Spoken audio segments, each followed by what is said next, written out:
শাঁখের কড়াতে আপনাদের প্রত্যেককে স্বাগত জানাই। পৃথিবীতে কিন্তু আরো একটা যুদ্ধ শুরু হয়ে গেল। হ্যাঁ, আপনাদের প্রতিবেশী দেশ অর্থাৎ পাকিস্তান এবং আফগানিস্তানের মধ্যে দেখেছেন যে পাকিস্তানের যে ডিফেন্স মিনিস্টার সেটা কিন্তু ডিক্লেয়ার করেছে, একদম সরাসরি যুদ্ধ ঘোষণা করেছে আফগানিস্তানের বিরুদ্ধে।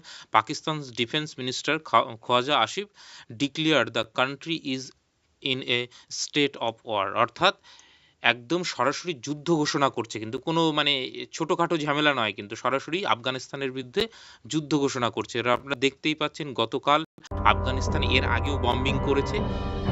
গতকালও কিন্তু আফগানিস্তানের কাবুল Pakistani রাজধানীতে কিন্তু security বম্বিং করেছে। sources released a তার monochrome video video release on করেছে। Friday, February 27th, showing what they say are airstrikes in Kabul.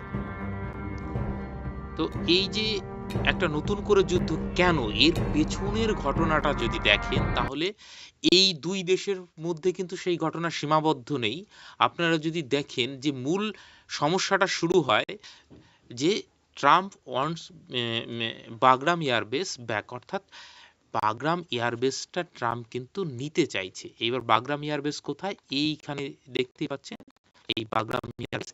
এইটা ট্রাম্পের মনে হয়েছে এখন দরকার, ট্রাম্পের গ্রিনল্যান্ড দরকার, ট্রাম্পের ভেনেজুয়েলা দরকার, ট্রাম্পের বাগরাম এয়ারবেস দরকার। বাগরাম এয়ারবেস বলে রাখি যে যখন মানে আফগানিস্তানে আমেরিকা ছিল, তখন কিন্তু এই বাগরাম এয়ারবেস একটা শক্তিশালী এয়ারবেস হিসাবে তারা ব্যবহার করতো, তারাই ডেভেলপ করেছিল, তার আগে ইউএসএসআর ডেভেলপ করেছিল। তো এই বেসটা কেন চাই, এইখান থেকে এই পুরো জায়গাটার উপর যাতে নিয়ন্ত্রণ স্থাপন করা যায়। আপনারা জানেন পৃথিবীর বিভিন্ন জায়গায় তাদের এয়ারবেস রয়েছে, এইখানে জানেন ডিয়েগো গার্সিয়াতে এয়ারবেস রয়েছে, মিডল ইস্টের সব কান্ট্রিতে তাদের এয়ারবেস রয়েছে। কিন্তু এই যে আফগানিস্তান থেকে পুল আউট করার পর এইখানে কিন্তু আবার নতুন করে আমেরিকা ঘাঁটি গাড়তে চাইছে, কারণ এখান থেকে ভারতকেও চেক ব্যালেন্সে রাখা মানে সহজ, এইদিকে চায়নাকে, এবং সঙ্গে আপনারা জানেন যে উত্তরে রয়েছে রাশিয়া। তো এইটা স্ট্র্যাটেজিক্যালি এত সুন্দর একটা লোকেশন, এবং মানে বাগরাম এয়ারবেসটার পজিশনটা এরকম দেখতেই পাচ্ছেন যে একদম পাহাড় ঘেরা, খুব সুন্দর একটা প্রাকৃতিক দুর্গের মতন একটা জায়গা। তো এই জায়গাটা নতুন করে ট্রাম্প চাইছে, আর তার জন্য রক্ত ঝরছে কোথায়, না আফগানিস্তানে। এবং দেখুন এই আফগানিস্তানের অবস্থা তো এমনিতেই খারাপ, তো তার উপর এই বম্বিং করে এই যে অসংখ্য মানুষ মারছে। তো এইটা মানে আমি এর আগেও বলেছি যে এই পশ্চিমা সাম্রাজ্যবাদের ফাঁদে যে পা দেবে সে দেশ ধ্বংস হতে বাধ্য।